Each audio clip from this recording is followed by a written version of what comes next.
The beast इन मी को टाइन और एंटोनियो ने डायरेक्ट किया है और ये सीरीज इतनी स्मूथली लिखी हुई है कि हम शुरू से लेकर आखिर तक बोर नहीं होते। अच्छी राइटिंग का सिंपल टेस्ट ये होता है कि राइटर सब प्लॉट को कैसे यूज करते हैं। क्या वो मेन स्टोरी को हेल्प करते हैं या सिर्फ एक्स्ट्रा लगते हैं। इस शो की सबसे बड़ी बात यह है कि ये हर कैरेक्टर को सीरियसली और प्यार से हैंडल करता है, इसलिए कहानी और पावरफुल लगती है। चलिए अब देखते हैं प्लेजर प्राइज जीत चुकी ऑथर एगाथा की जिंदगी में क्या चल रहा है और वो कैसे इतनी बड़ी प्रॉब्लम में फंस गई। 4 साल पहले एगाथा यानी एगी एक हादसे का शिकार हो गई थी। टेडी जो ऑस्टर बे में रहता था, उसने ड्रिंक करके एगी की कार को हिट कर दिया। एगी बच गई, लेकिन उसका बेटा कूपर उस एक्सीडेंट में मारा गया। इस हादसे के बाद एगी और उसकी पार्टनर शेली दोनों टूट गए। शेली धीरे धीरे थोड़ा नॉर्मल होने लगी, लेकिन एगी बिल्कुल रिकवर नहीं कर पाई। एगी ने थोड़े ही वक्त पहले प्लेजर जीता था और उसे एक बड़ी 3 बुक डील भी मिल गई थी, पर जब एक्सीडेंट हुआ तो सारे प्लान्स रुक गए। महीने गुजर गए पर एगी एक शब्द भी लिख नहीं पाई, क्योंकि उसका दिमाग हमेशा उलझा रहता था।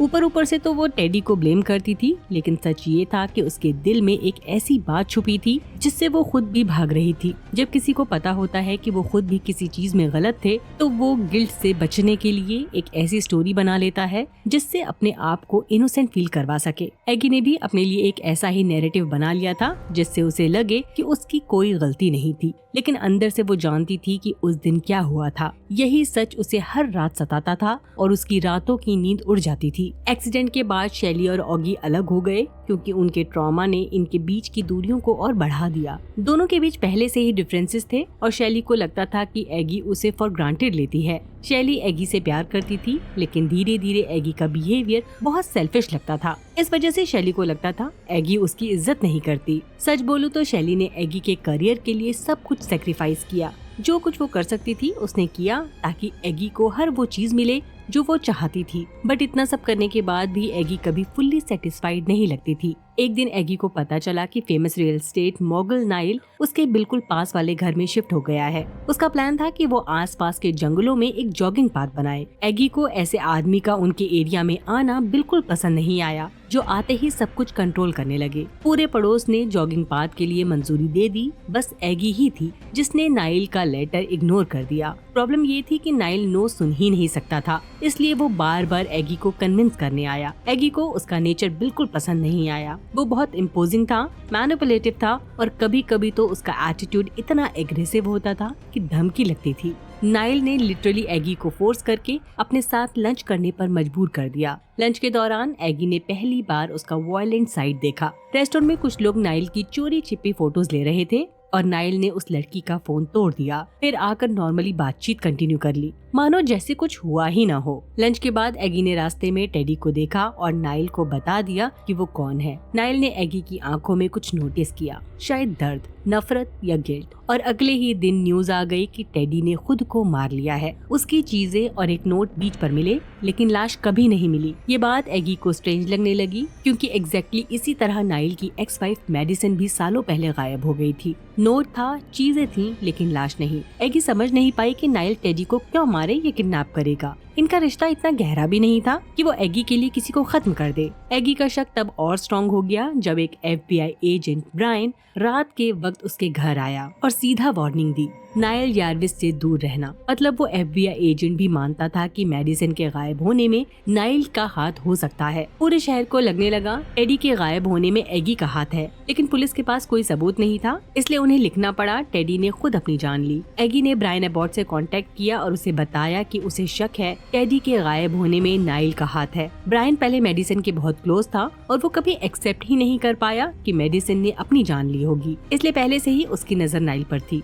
एगी ने डिसाइड किया कि वो नाइल का भरोसा जीतने के लिए उसकी बायोग्राफी लिखने का ऑफर देगी। इस बहाने वो नाइल के साथ वक्त गुजार सकती थी, उसके राज जान सकती थी और उसे ये फील करा सकती थी कि वो उसकी तरफ है। इसी दौरान city council member Olivia Yarvis yard project के खिलाफ प्रोटेस्ट कर रही थी। ये एक हाउसिंग स्कीम थी जिससे नाइल के बिजनेस को काफी फायदा हो सकता था। नाइल जानता था कि अगर उसे ओलिविया जैसे लोगों का मुंह बंद रखना है तो उसे एक स्ट्रॉन्ग कहानी बनानी होगी जो उसे हीरो दिखाए। मेडिसन के केस में नाइल कभी ऑफिशियली गिल्टी प्रूव नहीं हुआ था, लेकिन लोगों की कॉन्स्पिरेसी थ्योरीज रुकती ही नहीं थी। सब कुछ देखते हुए नाइल ने ऑगी को अपनी बायोग्राफी लिखने की परमिशन दे दी। उसे पता नहीं था कि ऑगी उसके पीठ पीछे ब्रायन के साथ मिलकर उसके खिलाफ सबूत ढूंढ रही है। नाइल को अपने डैड मार्टिन की पार्टी में जाना था और वो ऑगी को भी साथ ले जाना चाहता था ताकि वो मार्टिन से बात कर सके। ऑगी ने इस चांस को एक अपॉर्चुनिटी समझा और ब्रायन को बोला कि जब वो पार्टी में होगी, ब्रायन नाइल के घर में घुसकर मेडिसन के केस से रिलेटेड कोई भी सबूत ढूंढ ले। ब्रायन को वहाँ एक तगड़ा सबूत मिला,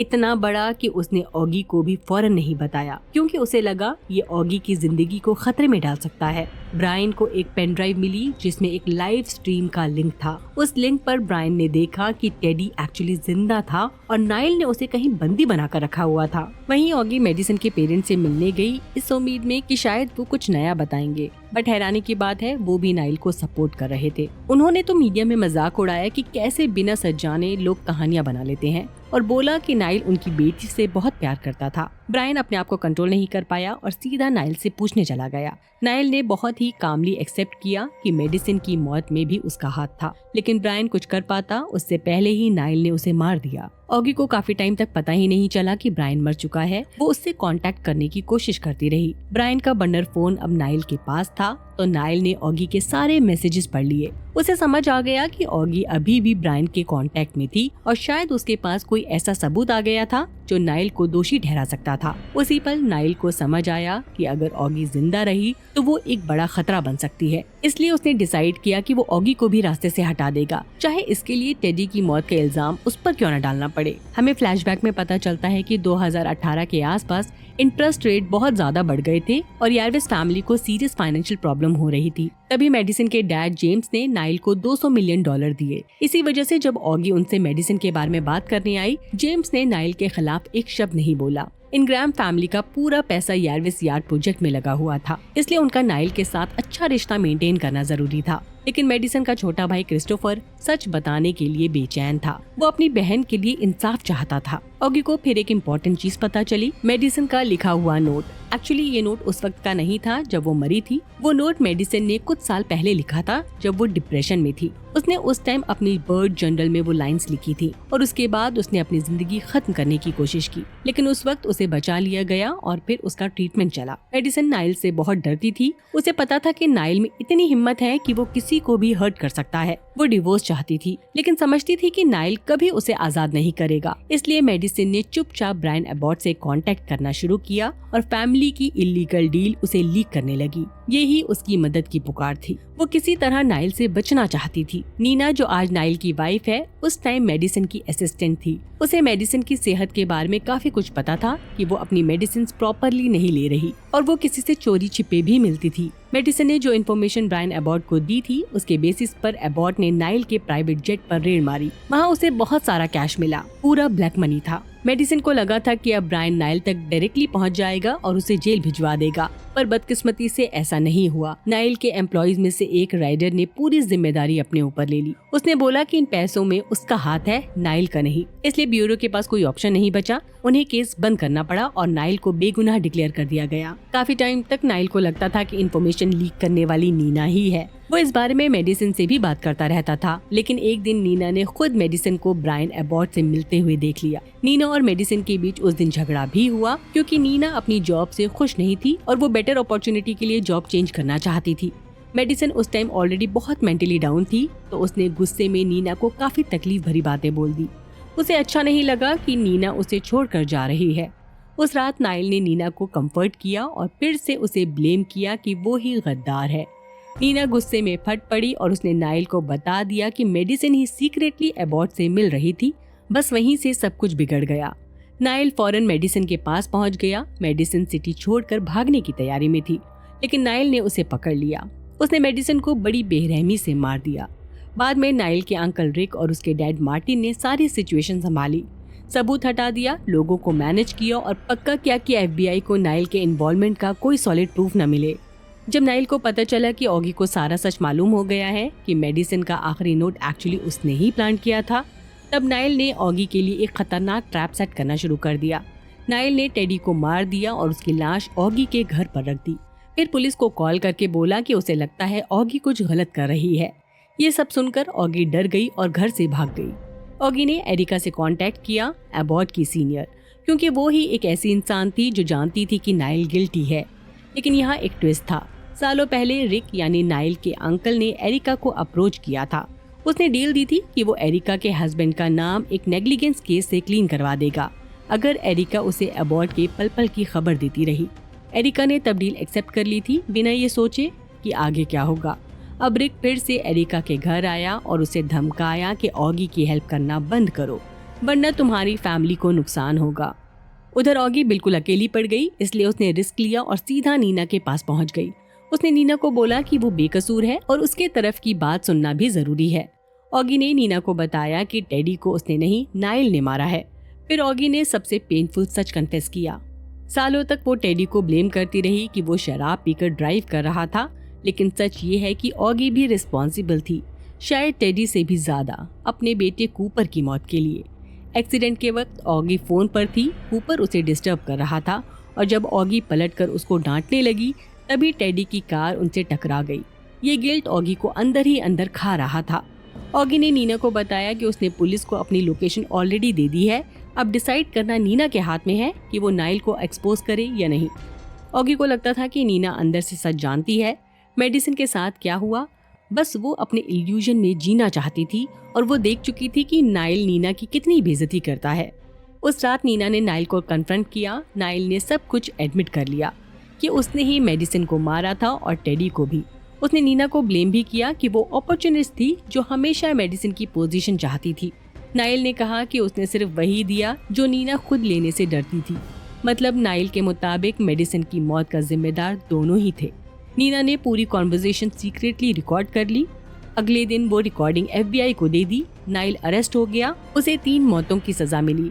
उसे अपनी पूरी जिंदगी जेल में बितानी होगी। ऑगी पर लगे सारे चार्जेस हट गए, वो इनोसेंट प्रूव हो गई। उसने अपनी बायोग्राफी कंप्लीट की जिसका टाइटल रखा द बीस्ट इन मी, और लोग फिर से उसकी राइटिंग और नजरिए के दीवाने हो गए। रिक हमेशा से नाइल को पसंद नहीं करता था, लेकिन अपने बड़े भाई मार्टिन से जान से भी ज्यादा प्यार करता था।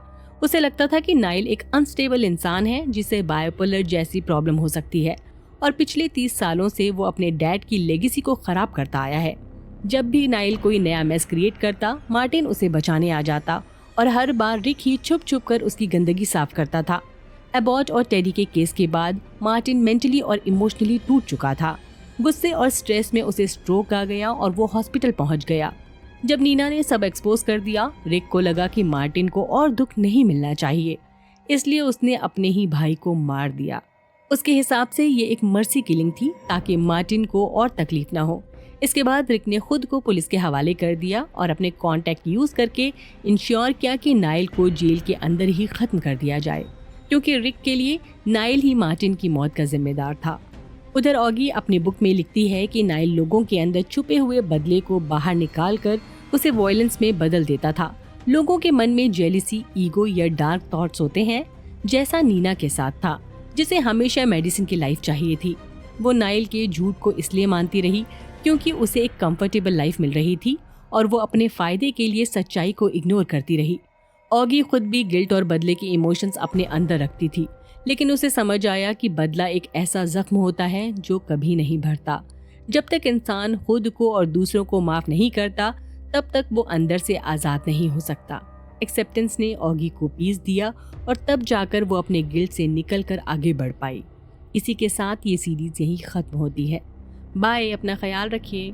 मेरा वीडियो आपको कैसा लगा कमेंट सेक्शन में ज़रूर बताएं। अगर पसंद आया हो तो लाइक करें, चैनल को सब्सक्राइब करना न भूलें।